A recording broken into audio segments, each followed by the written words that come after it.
idaawanaya nasiib ayaad xayilay ilaah subxaanahu wa tacaala wuxuu ku soo gaarsiiyey maalmaha adduunka ugu khayrka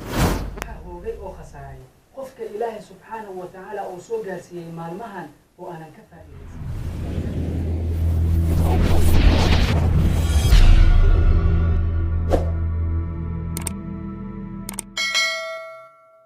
الحمد لله وكفى ثم الصلاة والسلام على عباده الذين اصطفى وبعد فسلام الله عليكم ورحمته وبركاته ولن وحتى قف آت نصيب بلا ها أذيقوا إداوانية نصيب آيات ليذهي محايلي إله سبحانه وتعالى وحو كسو قاسيي مالمها أدونك وخير كبلا مالمها أدونك وفضل كبلا واتبنك مالموت وهريسة بشا ذو الحجة إله سبحانه وتعالى يقول في مالمها وحو يري والفجر وليال عشر واتبنك مالموت وهريسة بشا ذو الحجة رسولك صلى الله عليه وسلم وحو يري مجرا مالمو إلهي حقي سلو وجعلها إن عمل وناسا لقبته سيدا مالمها أوكلي أسيقوا أولجي ذا تبنك مالمو وهريسا بشهد الحجة صحابة إن أيابين أي ويجيين يا رسول الله ولا الجهاد حتى جهادك ما كفر لبدين مالمها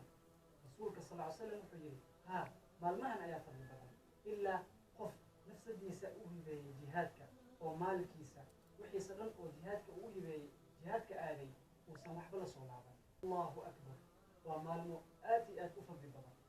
هدي أن أغاني مالمها فضل بدن محال نوغباهن يهي إنان سمعي إن شاء الله فيديو وانير وحان كل وذاقي دونا سيدا أن أغفائدي سنلهين تبون كان مالمو أدونك وغفضل بدن وغرين وحان كوغوهم بليين يا إنه إله سبحانه وتعالى كسو قاسيي مالمها أدونك وغخيرك بدن وغفضل بدن ولا waxaad ku dadaashaa in aysan kaa tagin hal salaad xitaa oo waajib ah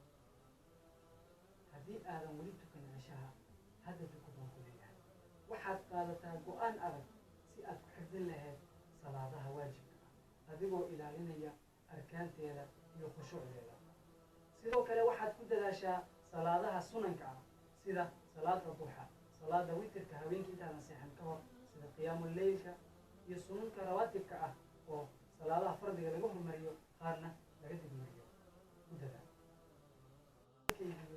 ama walaashaydii maxaad ka leedahay in aad soontid 9 maalmood waa maalmo yaroo kooban oo la xisaabi karo waxaadna ka helaysaa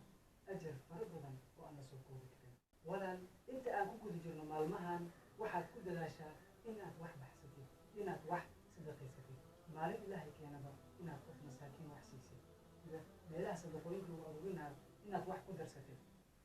haddii aad niyeysatay inaad ceel qodid ama masjid aad dhisid waa maalmahan ugu khayrka badan maalmahan ka faa'iidayso waayo xasanaadka waa lagu laabayaa yudaacifu allahu liman yashaa sadaqada ugu weyn waxaa weeye in aad ilaahay dartii wax u qashid maalinta ciidda haddii aad niyeysatayna maanta laga bilaabo cabada laga bilaabo hijyahaaga iyo timahaaga waxa ugu weyn aan ugu faa'iidaysan karno maalmahan waxa weeye in aan badino dikriga ilaahay waa tii uu yiri rasuulka sala allahu calayhi wasalam فأكثروا فيهن من التكبير والتحميد والتهليل إن أن بدينو إلهي أمهات نقيسة أسيق أن وينينو تنبيدات أن ويديسنو نبيك أن كسلنو صلى الله عليه وسلم مركز ذكر إله أدبريسي إلهي سبحانه وتعالى أسيقنا وكحسيا وكحسوسنا سيدو كان ولالكي يو أما ولا شيء دي واحد كود لاشا وقيران هل جرحتا إناد كل ميسي قرآنك كريمك إنت أنكو قد الجنة فوانك معنى والله ويفرضها آدي وفرضها وادنا أودها في هذا البلد هذه ونسيبك ونقوم وين إن أتحجك آدي واحد كود لاشا إن أتسونتي مالنتا عرفها ومالنتا سقالا هذه أتسونتي